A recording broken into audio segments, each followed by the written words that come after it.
Live. Welcome, visionaries, futurists, and the relentlessly curious. This is Igniting Superhumans, the place where technology meets tenacity and ordinary people become extraordinary with the power of AI and robotics. I'm your host, Cheryl Cunningham, and we're on a journey to explore the transformative impact of technology on our lives and the limitless potential it brings. So buckle up, because this is the frontier of the human experience.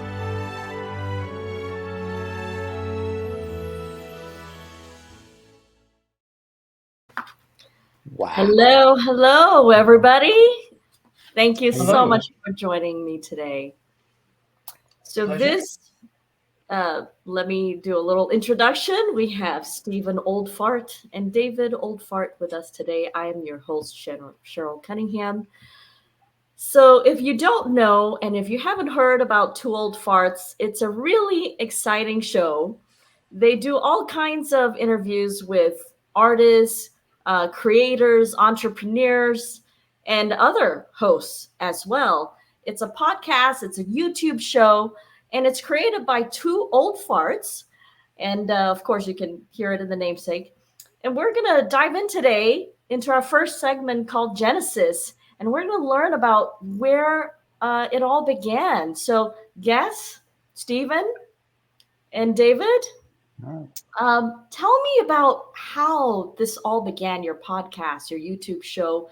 What were the struggles that you faced in your life? Why did you even begin a podcast YouTube show, well into your 80s, right? You're 80? No. Wow, that's nice. That's a good start. Yeah, I was a bit concerned about the Genesis bit. I thought I can't even remember. Yeah, really. I was there when it started. So now when you tell us about the genesis of it, do you want to start in the beginning, or do you want to just kind of get you where we are today? Yeah, once upon a time, Stephen, I think it's what right. Well, in the beginning, there was nothing. It was a void. And then apparently, from this book called The Fable, things happened. Okay, maybe not that far back. Not okay, so you want to speed up past the pyramids into this. Yeah. So not that Genesis, Stephen. Not that. All right. Well, you listen. Genesis is Genesis. So basically, in a nutshell, David and I sat on the board of the Metaverse company, and we talked about you should do interviews. You should engage with the artists that we have and our guests. And nobody in the marketing department wanted to do it. And we kept April, May, and in June, David and I said, screw it. And then July 26th, we actually did our first interview in 2022 and aired the first show, I think it was August 1st of 2022. So we're not even a year old. And that's really the genesis in a nutshell of how we kind of got started. Well, yeah. And you're give me a background a little bit further back than that. So you're in your 60s, right? You're sitting on a board. What else are you doing? Are you retired at that point? No, I'm still sitting. I sit on lots of boards and, run a family office. And David had a company, and actually how David and I met is David reached out to us, and I was like, we should acquire your company and roll it into this company. And then we met. So David's still working, and now both our basically full-time jobs has become the TOF Entertainment Channel, or the Two Old Farts Making Noises channel. That has become our full-time job because we didn't realize that when doing a daily or weekly show for us is fine, but we have 14 or 15 shows. David's got about 20 that he's creating, all with AI, with Twins Blood right now. It's the big one out there. So it's a full-time job, and this is what we do now. It's fascinating, and nobody wants to hire people our age because they don't think we can learn. And as we said in an article that we did, we had to learn YouTube, AI, TikTok, marketing, SEO. We had to learn everything. I mean, I come from a finance background. David comes from a sales and marketing background, if you will. But you don't do this in our jobs, right? We have people, we have minions that do this, and now we've had to learn how to do it all. So we've gone from, like, our first couple months, I think we had 200 subscribers. We have over 16,000 now. The average watch time on our shows is about 90%. So if a show is an hour long, they watch about 45, 50 minutes. If it's 30 minutes long, they watch about 25. So we have excellent statistics, and we just keep growing and adding shows. And a lot of it's David. David wanted to have an entertainment channel, and He's the creative mind, but with the AI stuff on like Twin Blood, and we have something called Cops and Donuts coming up, and all this other stuff. So he's the guy. Stale donuts, I think we're Stale going to donuts. that's stale donuts. Yeah, that's So- going to be a so- cop show.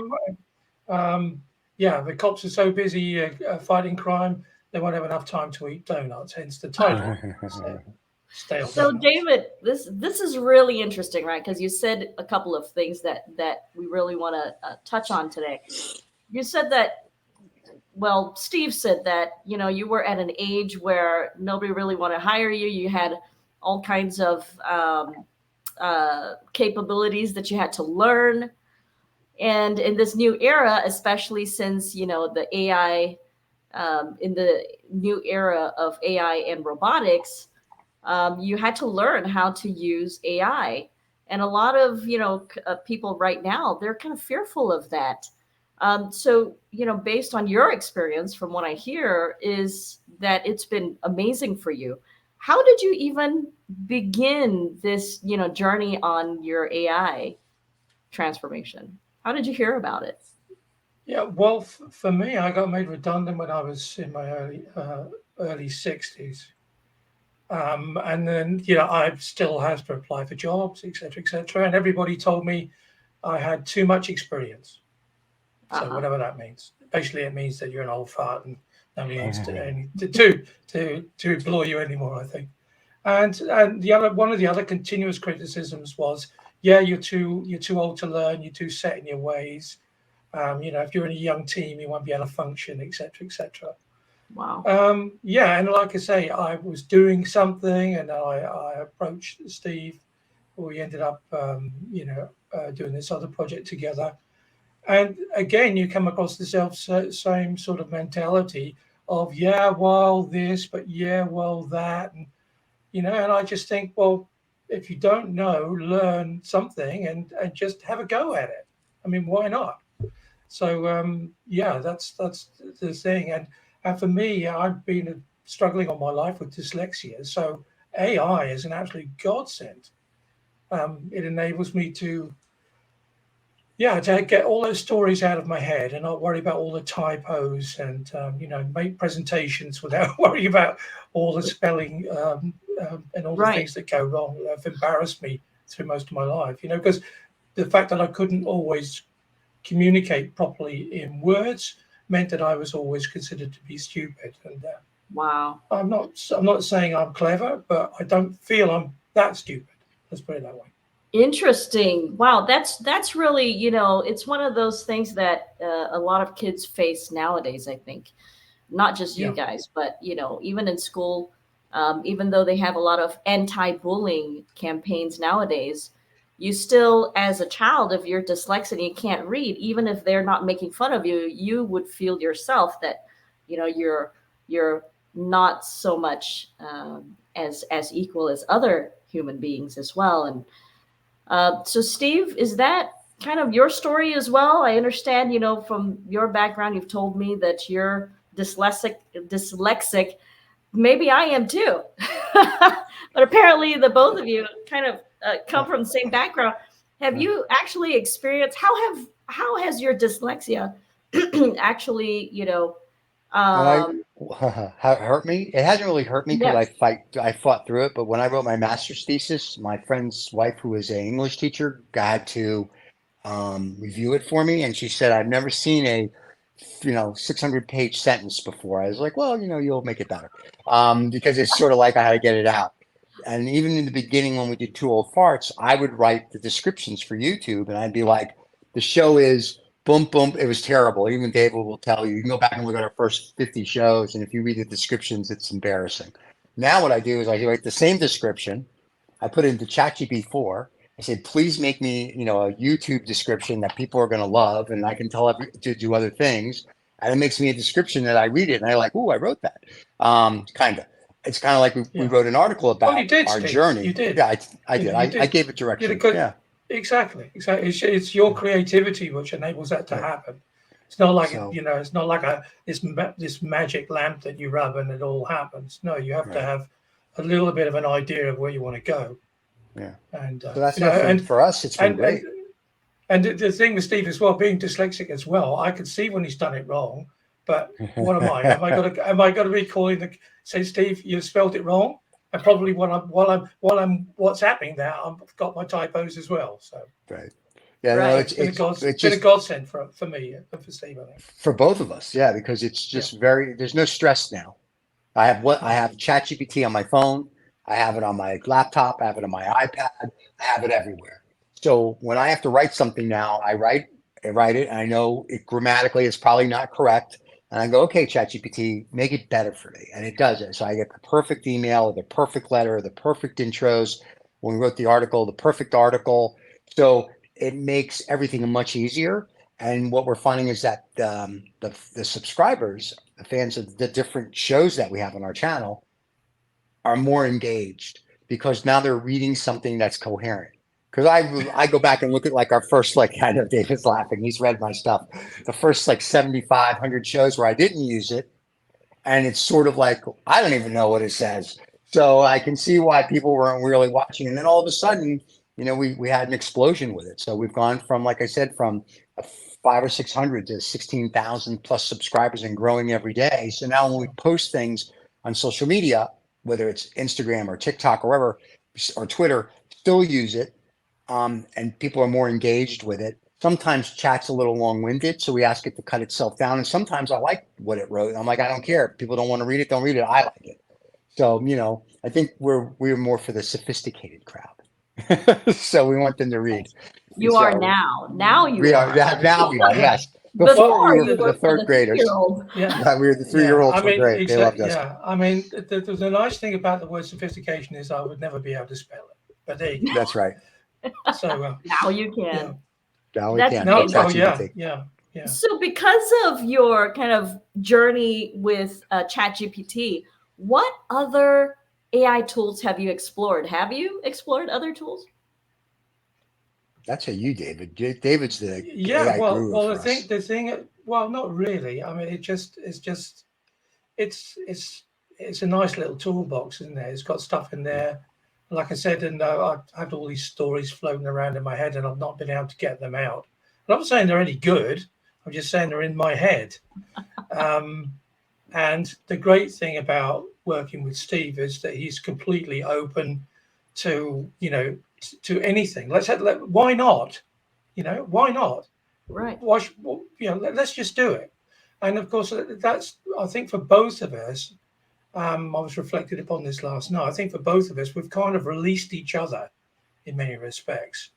You've We've unleashed. given, yeah, and it's given us the opportunity to do stuff without the restraint of another meeting and a marketing department, a sales department, everybody says how difficult things are. Oh yeah, things are difficult. So as Steve would say, get over it and let's just do it. Exactly. And we seem to be in a world where everybody's still debating the fact that things are really difficult. So I had this idea, and for a book in my head, or a little series, a little coffee, drinking a coffee series, like 3-minute films.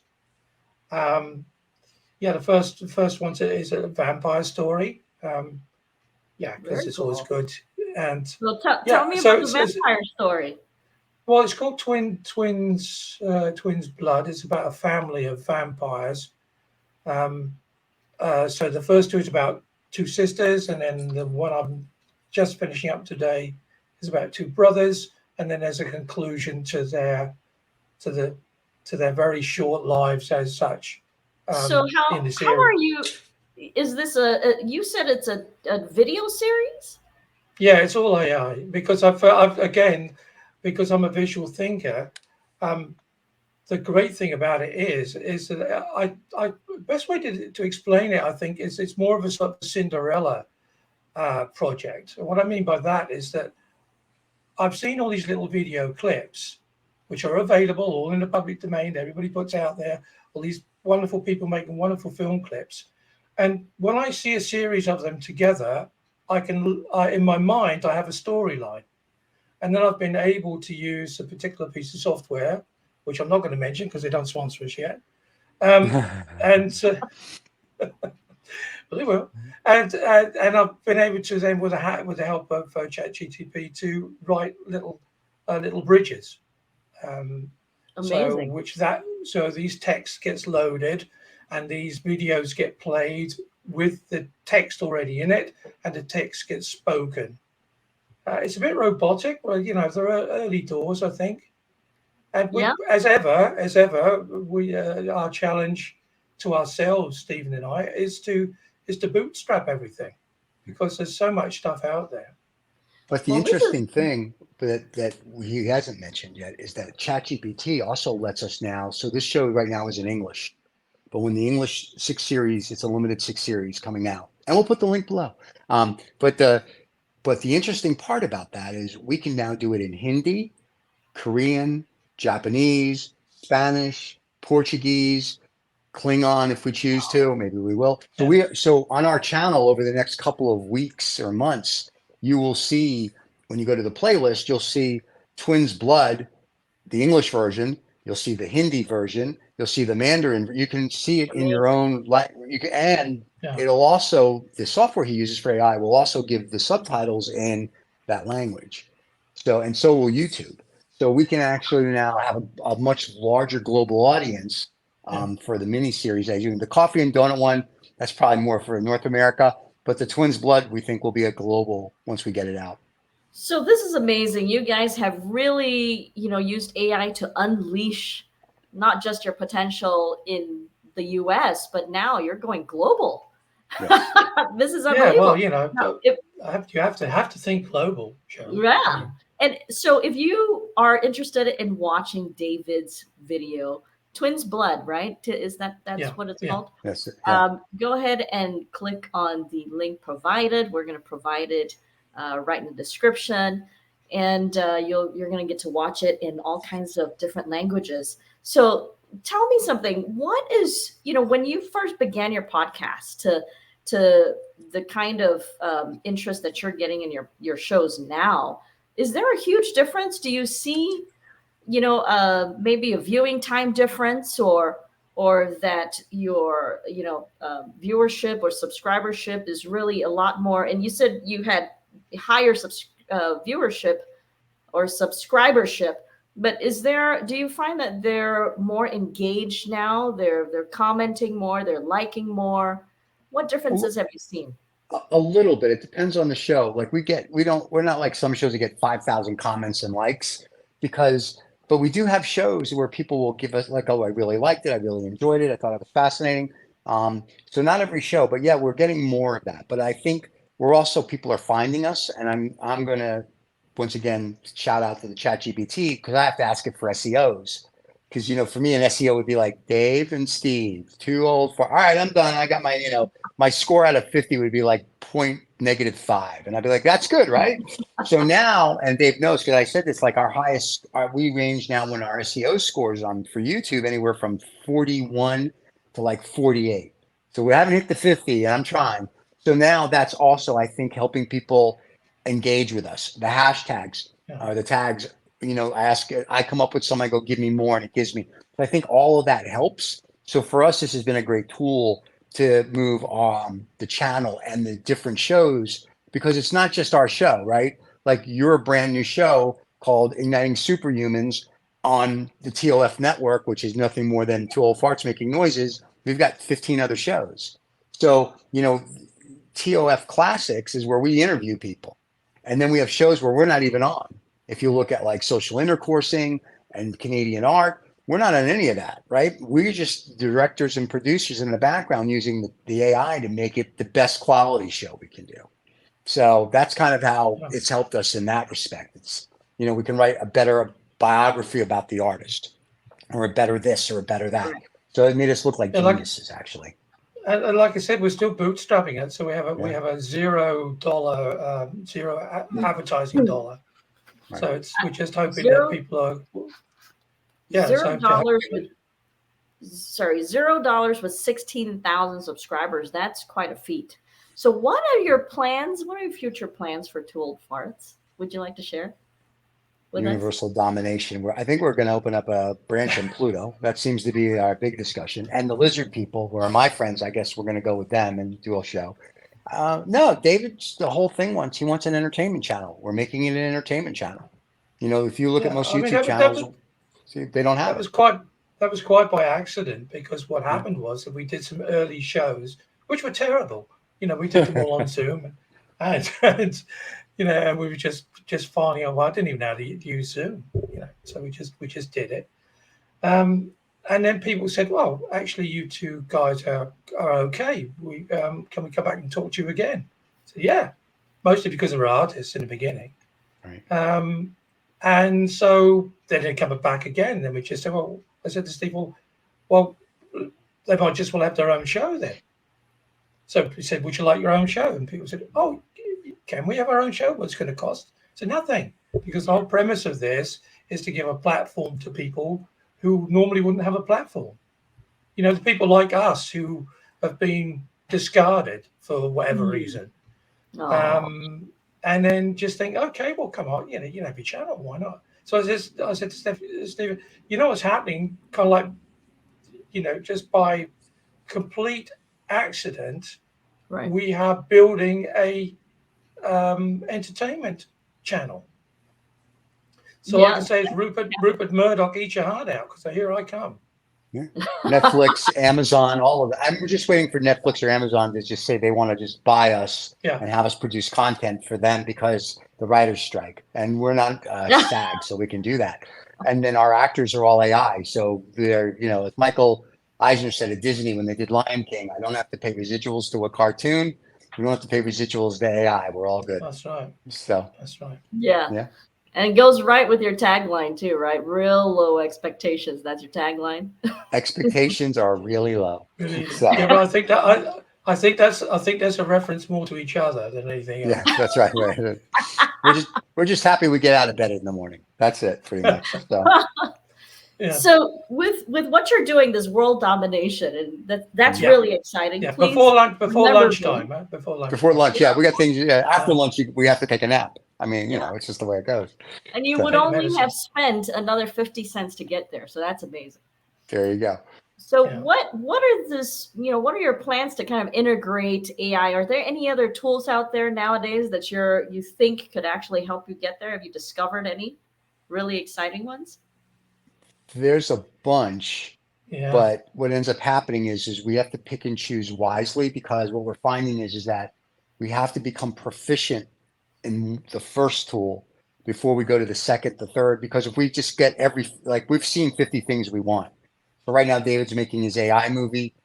We can use chat for translation. It'll translate. So we can do that.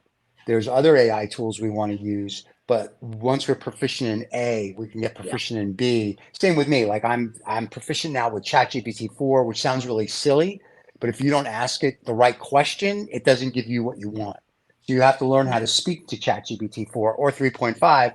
And then once you're proficient, there's other things that I like in AI that I'm using now. And I'm like, oh, okay. So once you're proficient in it, it's great. So try to learn 50, if you will, different AI things at once. That's idiotic. And some people are going to learn them in a day.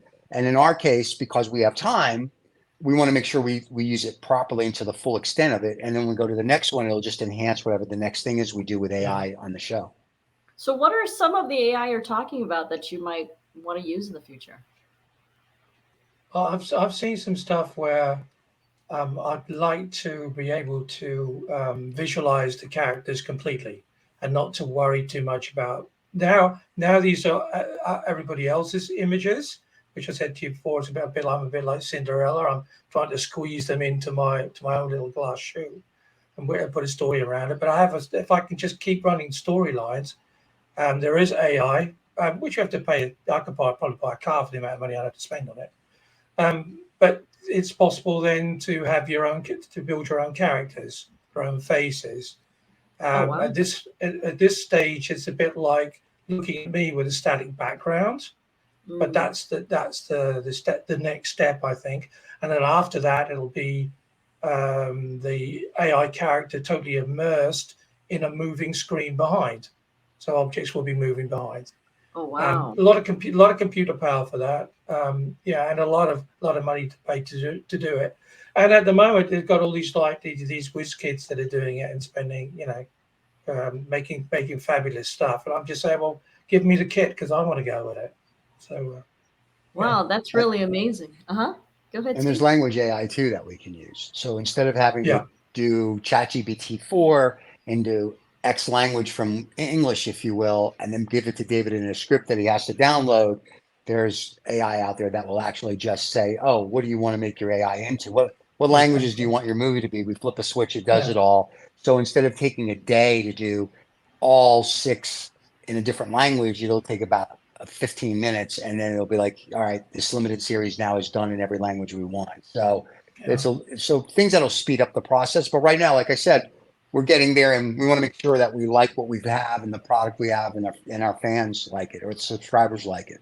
So I'm really What? curious to find out, what is your prediction of this future now that you've had a little taste, right, of the tip of the iceberg? Because I'm imagining, with all the AI out there, it's you've got sites like allthingsai.com where there are just pages upon pages of all these AI tools that you can use, and a lot of them have trials for free. With all these, while you're just at the tip of the iceberg and you've already superhumanized yourself, what is your prediction of where we're headed as a human? As human. Well, I can only really talk about where I would like to be.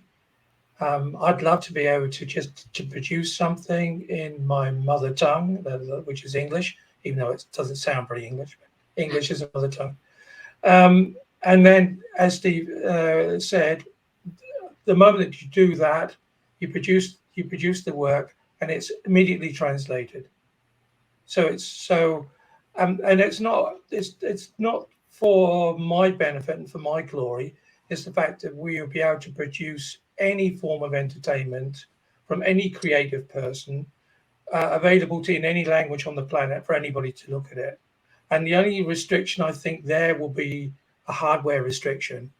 I mean, and what I mean by that is that a lot of countries have huge and expansive smartphone coverage, but you've still got places in Africa where that's not the case. Mm. But the boom times are now in Asia, Middle East, South America in particular, North America, Europe, of course. So, but yeah, as these things get more and more and more of this stuff comes online, we will eventually be able to talk to anybody at any time, almost instantly. I think in a language they'll be able to understand, and as a global citizen, that's got to be exciting. I feel Forget the like there politics. is I feel like there is a hardware that you can actually put in your ear and it will translate as the person is speaking to you. I Yeah, think there is actually a hardware out there like that. There's and actually it would be several. great. It would be great though, wouldn't it? If you when you're watching this, for instance, as you come on the show and it will say choose your language, and you just click on Yeah. it, and it's automatically done. Well, That there's would your just be next fabulous. breakthrough. There's your Uh, $1 billion idea, David. Here you go. You guys, Steve, what Well, about you? What is your big prediction, ideas, Steve? big ideas, my small pre- wallet. my prediction. I'm just waiting from Hal from 2001. That's it. When Hal from 2001 happens, I'll be happy. Or I can actually have a dialogue with my AI and it actually has thought and dialogues back or plays chess or plays Go with me or whatever. Or That a to hot me, chick then walks out, or a hot chick walks out from your computer? Is no, that no, my wife would kill me, so I can't do that. So my wife's a hot chick, so I have to make sure of that. But no, that's where I think it's headed. I may not head there in the next couple of days, but I think over the next 10 years, you'll have some sort of an AI that will be very interactive with you, where it'll be able to have some sort of not like thought, but thought where it's like, if you do this, I do that, type of thing. And they already have Yeah, little robots now that do that to an extent, but I'm talking like almost HAL, R2D2, CP30 type stuff. That's kind of where I think it'll all head. And I think where everyone's so afraid of it, I think it's okay to embrace it because I think at the end of the day, it's just going to make humanity hopefully better. So we'll see. Or it's Yeah, going to this kill will us be, all, and the lizard people were right. And there you go. yeah, but So- but before that happens, of course, you'll then have a companion, and there are so many people for various reasons, not just loneliness, but for various reasons that would have a companion in business, or for their health or whatever. And I think AI would be a great tool for that. I do. Right, exactly. And you guys are the perfect examples of how you can use AI to superhumanize yourself. And unfortunately, folks, that's all the time that we have today on Igniting Humans, Superhumans. I want to thank our incredible guests for sharing your journey with us, our listeners and viewers for joining us on this exploration of human potential. Remember, the future is not something that happens to us, it's something that we create. So let's go out there, ignite your superhuman potential. Until next time, keep pushing boundaries and stay curious.